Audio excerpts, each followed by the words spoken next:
এবারে UEFA champions লিগের খবর। নকআউট পর্বের প্লে অফের ফিরতি লেগে ফেইনুর্ডের সঙ্গে 1-1 গোলে ড্র করেছে এসি মিলান। 2 লেগ মিলিয়ে 2-1 ব্যবধানে পিছিয়ে থেকে আসর থেকে বিদায় নিশ্চিত হয়েছে ইতালিয়ান জায়ান্টদের। অপর ম্যাচে সেল্টিককে বিদায় করে শেষ 16 জায়গা করে নিয়েছে বায়ার্ন মিউনিখ। আর ঘরের মাঠে রোমাঞ্চকর ড্রয়ের পরও মোনাকোকে কাঁদিয়ে রাউন্ড অফ 16-এর টিকিট কেটেছে বেনফিকা। প্রথম লেগে সেল্টিকের মাঠে 2-1 গোলের জয় পেয়েছিল বায়ার্ন মিউনিখ।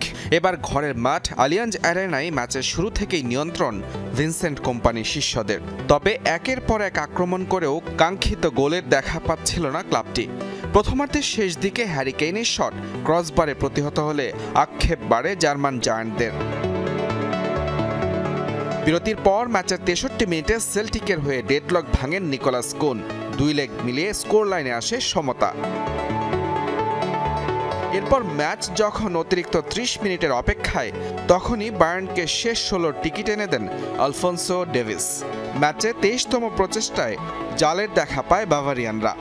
ইনজুরি টাইমে তার করা গোলে 1-1 সমতায় ম্যাচ শেষ করলেও 2 লেগ মিলিয়ে 3-2 ব্যবধানে এগিয়ে থেকে নকআউট পর্বে পা রাখে জার্মান ক্লাবটি। দিনের প্রথম ম্যাচে অবশ্য এসি মিলানকে দুঃস্বপ্ন উপহার দিয়েছে ফেইনুর্ড। ঘরের মাঠে 1-0 গোলের ঐতিহাসিক জয়ের পর মিলানোতেও শেষ হাসি ডাচ ক্লাবটির। যদিও ম্যাচের প্রথম মিনিটেই লিড নেয়া এসি মিলান দিচ্ছিল ভিন্ন কিছুর ইঙ্গিত। তবে ম্যাচের 51 মিনিটে হার্নান্দেজ লাল কার্ড দেখে মাঠ ছাড়লে 10 জনের দলে পরিণত হয় এসি মিলান, যে সুযোগে কারানজার গোলে সমতায় ফেরে ফেইনুর্ড। আর তাতেই কপাল পড়ে ইতালিয়ান জায়ান্টদের। ম্যাচের ইনজুরি সময়ে গিভারিও রিড লাল কার্ড দেখলে 10 জনের দলে পরিণত হয় ফেইনুর্ডও। কিন্তু ততক্ষণে বেজে যায় শেষের বাঁশি। 2 লেগ মিলিয়ে 2-1 ব্যবধানে এগিয়ে থেকে এসি মিলানকে কাঁদিয়ে শেষ 16 টিকিট কাটে ডাচ ক্লাবটি। রোমাঞ্চ উপহার দিয়েছে বেনফিকা মোনাকো ম্যাচও। 2 বার পিছিয়ে পড়েও ওরকুনের শেষ মুহূর্তের গোলে 3-3 সমতায় ফিরতি লেগ শেষ করে বেনফিকা।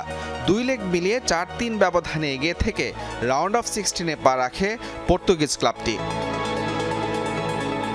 মুজরাবিন তারেক, যমুনা স্পোর্টস।